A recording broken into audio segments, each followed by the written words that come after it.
Good morning, welcome to Catex TV. My name is Frank Fortunato. Today is Wednesday, April 8th, 2015. If you want to follow us on Twitter, go to Catex TV.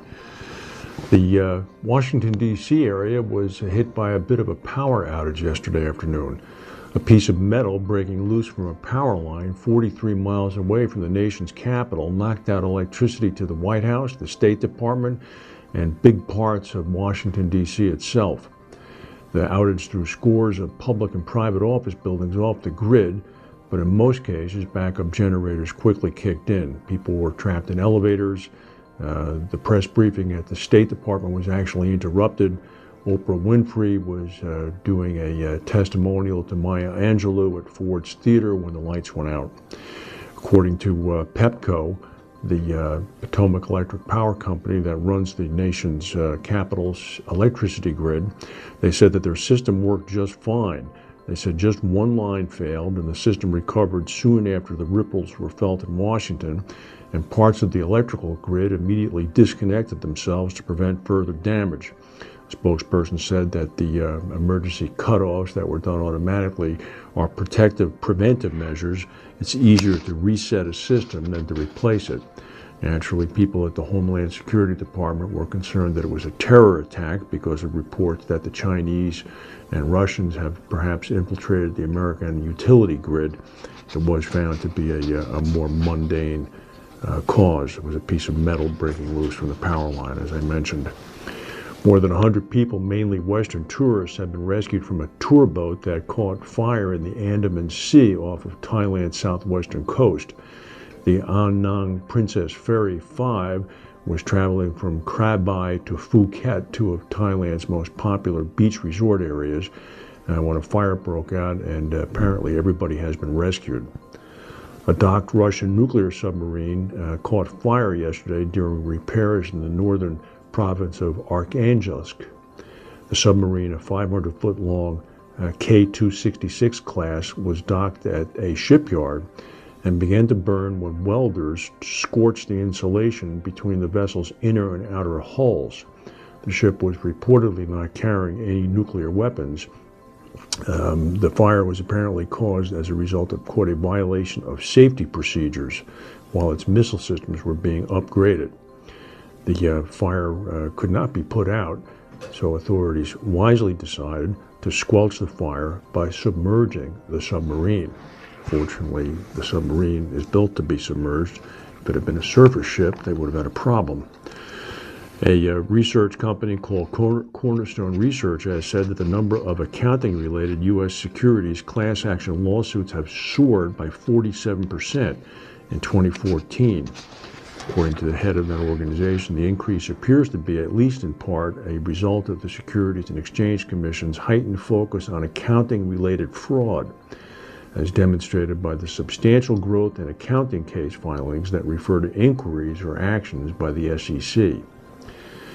A forecaster in the United States has warned that the ingredients necessary to, quote, blow up some big storms in the central part of the U.S. Could fall into place today and tomorrow, and caution millions of residents to be on the lookout. Large hail, tornadoes, and damaging winds are possible today in the southern plains. Then the focus shifts tomorrow to the mid-Mississippi River Valley, including virtually all of Illinois. The Storm Prediction Center in the U.S. is saying that the area from Wichita, Kansas to Joplin, Missouri, on either side of the Kansas-Oklahoma border should be on watch today.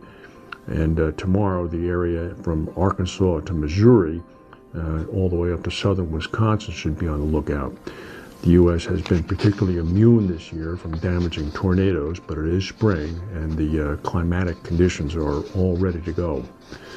Tokio Marine has hired the CEO of Catlin syndicate, a gentleman named Nick Sinfield, to be its group head of claims for their London operation. Italian financial police have released sobering statistics about the state of fraud and corruption in Italy's public sector, of about $4.6 billion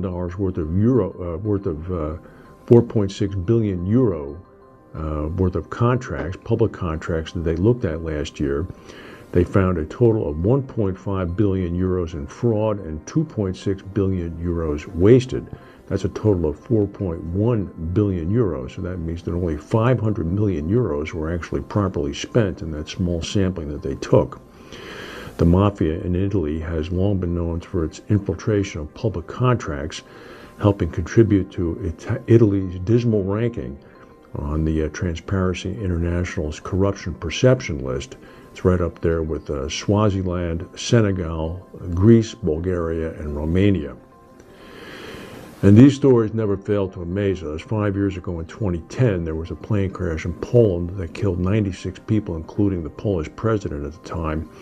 They were coming back from a memorial service to observe the killing of Polish officers at the Catlin forest during World War II. The transcript apparently has been released by a reputable Polish radio station called RMF-FM, and it shows today that senior officials urged the crew to land in thick fog while some drank beer on board. Revelations come in the middle of an election campaign that's scheduled to occur in May, and one side is claiming that this was a deliberate leak and it's a falsification. However, according to the transcript, the crew, the cockpit crew, the pilot, and the co-pilot repeatedly asked people to be quiet or to leave the cockpit. What they were doing in the cockpit is unknown.